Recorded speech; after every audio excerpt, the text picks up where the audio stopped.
Video games are supposed to be simple with just pixels, sounds, and stories stitched together to entertain us.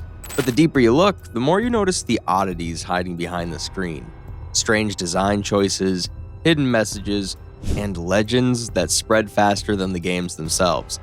These are the 7 levels of video games, a descent from nostalgic classics into the strange, the unexplained, and the things players still whisper about decades later. Level 1, Pac-Man's Kill Screen. We start right at the surface. At first, Pac-Man feels like one of the safest games ever made, with just a yellow circle eating dots while colorful ghosts chase behind. But players who stuck with the arcade classic long enough discovered something that didn't belong in such a simple world. The glitch appears on level 256, the point where the game's internal counter overflows. Everything seems normal as the screen loads, but then the right half of the maze collapses into a wall of corrupted symbols. Random letters, broken fruit icons, stacked numbers, and fragments of sprites that don't match anything in the game. To the original arcade players in the early 80s, nothing about this felt like a regular bug. The music still played normally, the left side of the maze worked, and the ghosts behaved as usual. But the right half looked like the game was tearing itself apart. You couldn't reach the dots over there, meaning the level could never be cleared. Players started calling it the kill screen, a term that carried into gaming culture for decades. Some claimed different cabinets produced different patterns, as if the corruption had a personality, almost like each machine glitched in its own way. Stories spread of rare cabinets where the corrupted side would flicker before fully breaking, or where the scrambled symbols moved slightly in ways the static arcade hardware shouldn't allow. Competitive players began treating the kill screen like a final boss by beating the game until the game itself broke. Level 2, Animal Crossing's 3 AM Effect.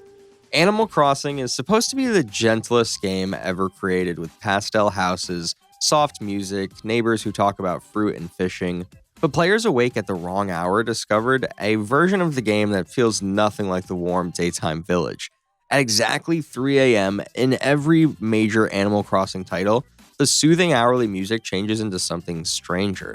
Instead of the usual cozy melodies, you hear distant hums, hollow chimes, off-key notes, and long stretches of empty space between sounds. It's music that feels like it's trying not to wake the town. Players exploring at that time notice something else. Almost no villagers are outside. The lights in houses flicker softly. Some players report hearing quiet footsteps when no NPCs are nearby, or faint rustling even when the trees aren't moving. In Animal Crossing New Leaf, the wind at 3 a.m. sounds thinner, almost metallic. In Wild World, the hourly track includes low murmurs that fans insist sound like breathing through a tunnel. Online threads collected these experiences for years. One player described sitting near the town fountain at 3:07 a.m. and hearing a single sharp tapping sound like a pebble hitting the ground, even though nothing was around. Another posted screenshots of a villager standing outside their house in the dark, staring forward without blinking, only to vanish when the camera turned. Whether glitches, coincidences, or ambience, the stories kept piling up. The community eventually coined the term the 3 a.m. effect, treating it like an unspoken rule of the franchise. If you're awake at that hour, the village doesn't quite feel like yours anymore. There's a loneliness in the air, a sense that you're wandering through a place that wasn't meant to be visited while everyone else sleeps. No jump scares, no ghosts, but just that strange, subtle feeling that something is different when the clock hits 3 a.m. Level 3, Luigi in Super Mario 64.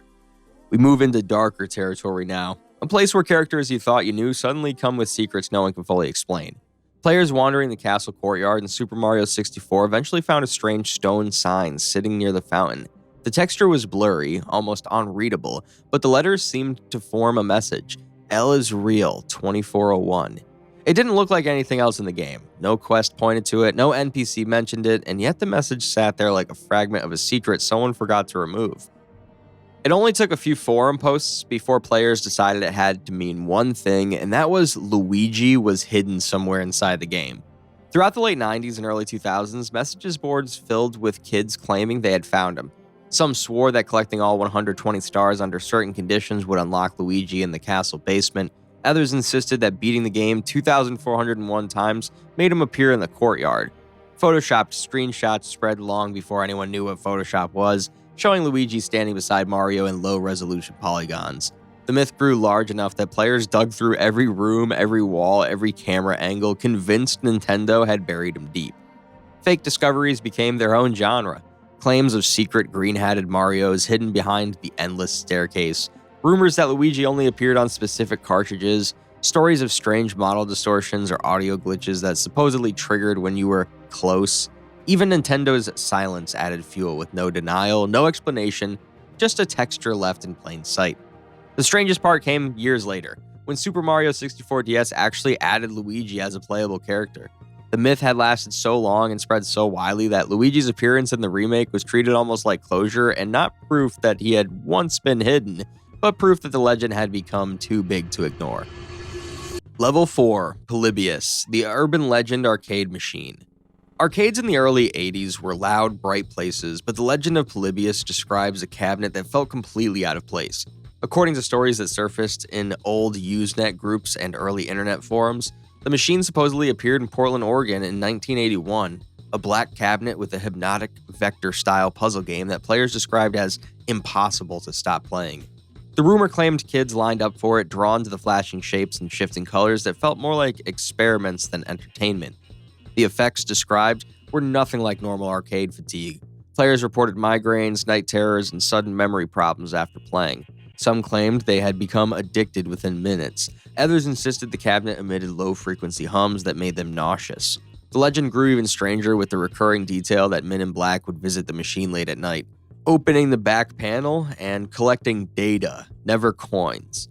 Nobody could agree who they were, even government agents, researchers, or something else entirely. Despite endless retellings, no physical Polybius cabinet has ever been confirmed. No arcade owner ever produced one, no official ROM surfaced, and no manufacturer named Sinosolution, the mysterious company listed in the legend, has verifiable records. Most historians believe the story started as a combination of real arcade health scares, early internet trolling, and exaggerations of the 1997 Tempest lawsuit involving motion sickness. But the lack of evidence never slowed the myth. Mock-up cabinets appeared at conventions, fan-made recreations hit the web, and blurry photos of the original circulated on paranormal forums. Level 5, World of Warcraft's Corrupted Blood Incident. In 2005, World of Warcraft players faced something no one could have predicted. A simple in-game quest spawned a debuff called Corrupted Blood, meant to affect a dungeon boss and a nearby NPC. But a coding oversight allowed it to spread beyond the dungeon, leaping from player to player, even infecting towns and cities. Entire server populations were suddenly in chaos. Players reported their characters fainting in the streets, pets and NPCs dying in massive numbers, and battlegrounds littered with corpses. The plague didn't stop at the boundaries Blizzard expected because it leaped through teleportation and summoning spells, turning major cities like Ironforge and Orgrimmar into quarantine death zones. Crowds panicked, players fled, and the normally bustling virtual world descended into simulated horror. The incident was so realistic that epidemiologists studied it to understand disease transmission in a controlled digital environment. Forums lit up with first-hand accounts, tales of panic, and strategies to survive the virtual plague. Some players even created roleplay narratives, treating the outbreak as a true in-world catastrophe. The glitch became more than a coding mistake, as it felt alive, a digital contagion with unpredictable consequences. Level 6, Ben Drowned, Majora's Mask Creepypasta.